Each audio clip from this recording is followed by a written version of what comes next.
Kitco News special coverage of the 31st Global Metals and Mining Conference is brought to you by Gold Terra.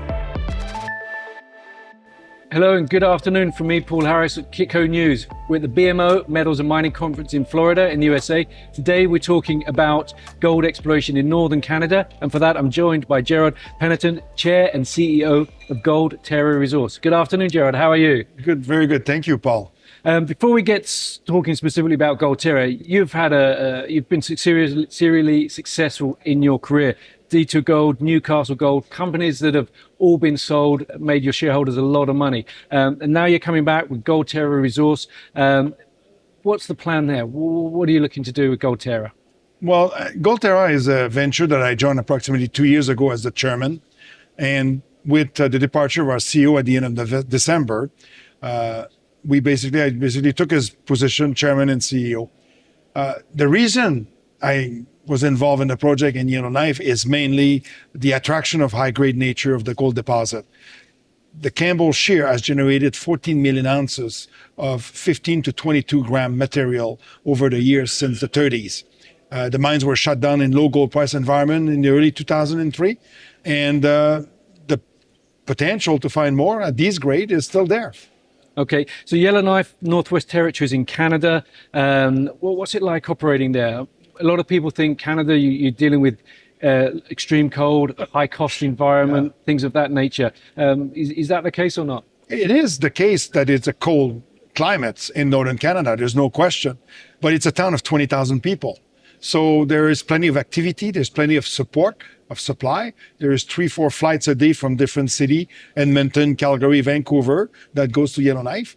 And everybody goes home at night. That's an important message. That's why our drill cost is so much cheaper than, for example, if you're in the boonies.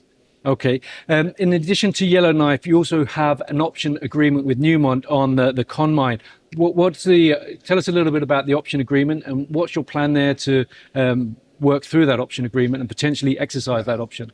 So at the moment I joined the company in November 2019, I sat with the management and I said, this is what we need to do. We need to go to Newmont and get an option on the Con mine because this is where the closest to town, the best expansion potential for the deposit because it's only faulted away and there's enough information for us to go after, and this is the best place to find 2, 3, 4 million ounces. So I started negotiating with Newmont in 2019 or early 2020, and it took me almost 2 years to negotiate the final deal with an option to purchase 100% of a former producer. The property is 98% reclaimed.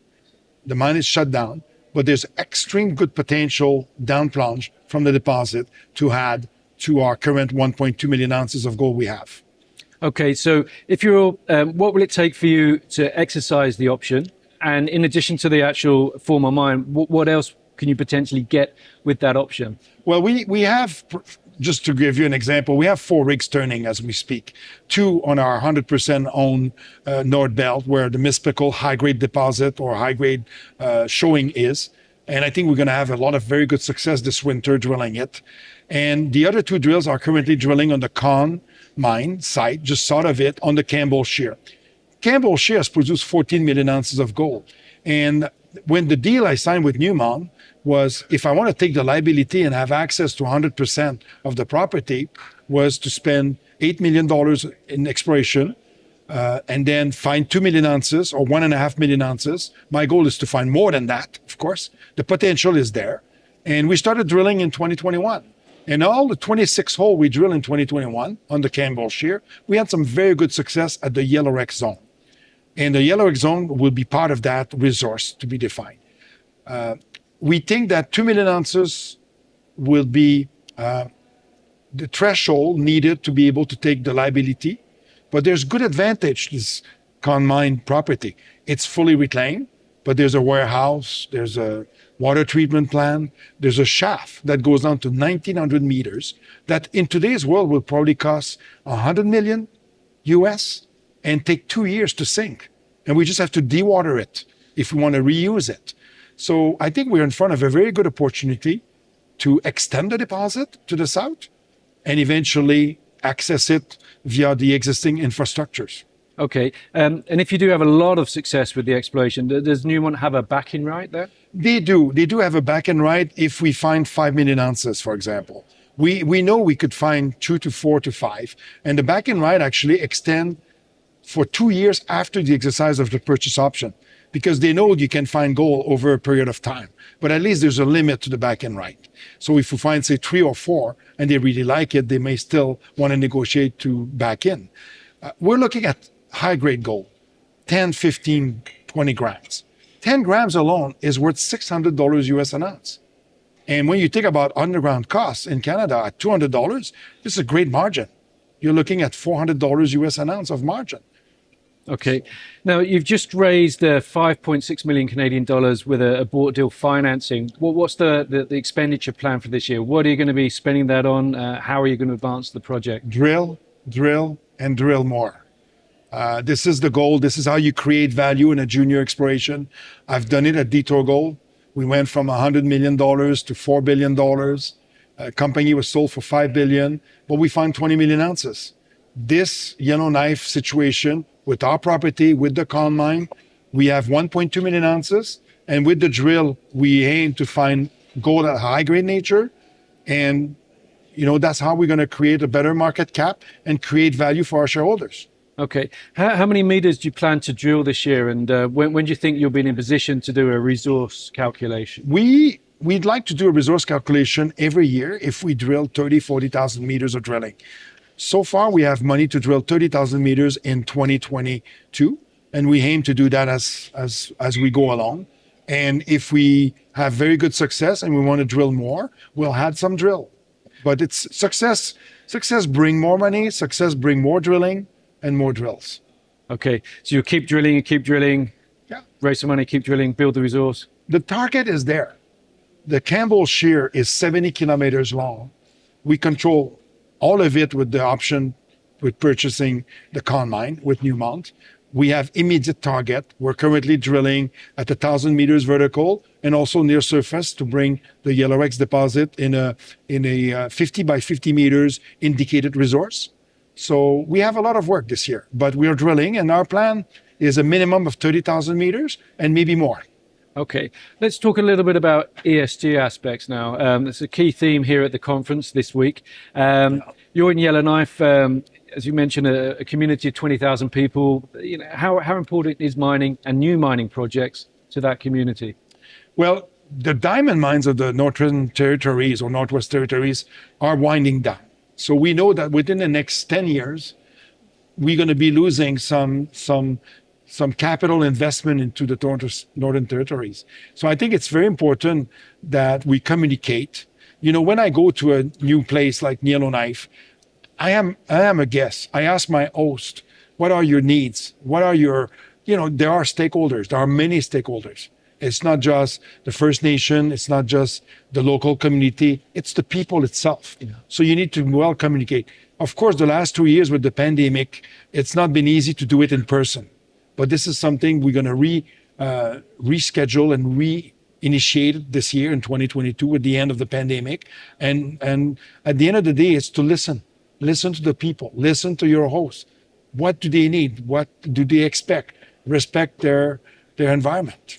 Okay. That's obviously the social aspect of ESG, but obviously the E is one that draws a lot of attention to the environment. You've got some existing infrastructure there. That's obviously a positive. What else will you need to do from an environmental point of view to, really show that you've got a modern project that really takes care of things, takes care of water, takes care of? It's a very good question, because I was involved in building 3 gold mines during my career, 2 while I was at Barrick, plus Detour Gold, or the Detour Lake mine. And I can say very honestly that it's all about sustainability. The more you go, like for example, at Detour Lake, we had 25% employment from First Nations. So the social aspect of First Nation was very important to us. But in any gold mine that you're going to be building in the future, you need to be very responsible for the environment. You need to be as sustainable as possible and have a carbon footprint that is as neutral as possible. I'm not saying that you can be zero, carbon neutral, but you do as much as you can to be so. Okay. Now, as I mentioned earlier in the conversation, you've been involved in a lot of M&A in the sort of junior space over the years. How do you see the sort of overall gold market at the moment? Again, one of the themes here at this conference is shareholders are starting to give management teams the green light to do inorganic growth again. Do you see there's going to be perhaps a proliferation of transactions coming out, in particular given that the precious metals prices are riding high, people are cash rich? For sure, people that have production, a mine is depleting its asset every day, and it needs to replace it. Well, while I was at Barrick, we were mining 8 million ounces a year. In reality, you have to find 20. You have to replace what you've mined, and you have to show some growth. That's what investor wants. And that's the challenge of big companies. The beauty about junior company like us is that we can have a big project. We control 800 square kilometers of the Yellowknife camp, 70 kilometers of the Campbell Shear. We will make multiple gold discovery in that camp with the focus that the company has today. M&A, if it comes, it comes. Our job is to find ounces and create value for shareholders. If an offer comes to the table, we'll look at it, the shareholder will decide. It's never the management to decide when the company is being sold or not. So you better be a shareholder like me at 3%. Okay, well, not everybody can be 3%. Let's look ahead to the end of the year. What are the sort of key catalysts? What are the key things you want to achieve this year? Where will Gold Terra be at the end of the year? Well, I hope that it will be in a better position than today. We're doing 30,000 meters of drilling minimum. We have 4 rigs turning now. At the end of March, we'll go down to about 2 rigs for an extended period of time. Hopefully success will bring with the assay result. We know visually that we've been successful so far, and we are looking forward to have a 42-101 update resource by the end of the year, and go from there. It's one step at a time. Like I said, our target this year is 2 million ounces. If I find 2 million ounces and the market gives me $50 or $100 an ounce of market cap, that's $200 million. That's 5 times the current valuation of the company. It will quickly stack up, won't it, if you hit the ounces? Well, I think I personally invested in this company because I believe in it. And I had the flexibility to do so. I'm not just an employee of the company or a CEO. I did not take any stock options, for example. But every time I did a financing, I invested in the company. We do public financing on a regular basis, and we put the money at the drill. Excellent. Well, thank you very much, Gerald, for sharing that with us today. Look forward to hearing some of the drill results coming out as the year progresses and the resource towards the end of the year. Gerald Panneton, Chair and CEO of Gold Terra Resource. Thank you very much. Thank you, Paul. And stay tuned for more from Kitco News from the BMO Metals and Mining Conference. Kitco News special coverage of the 31st Global Metals and Mining Conference is brought to you by Gold Terra,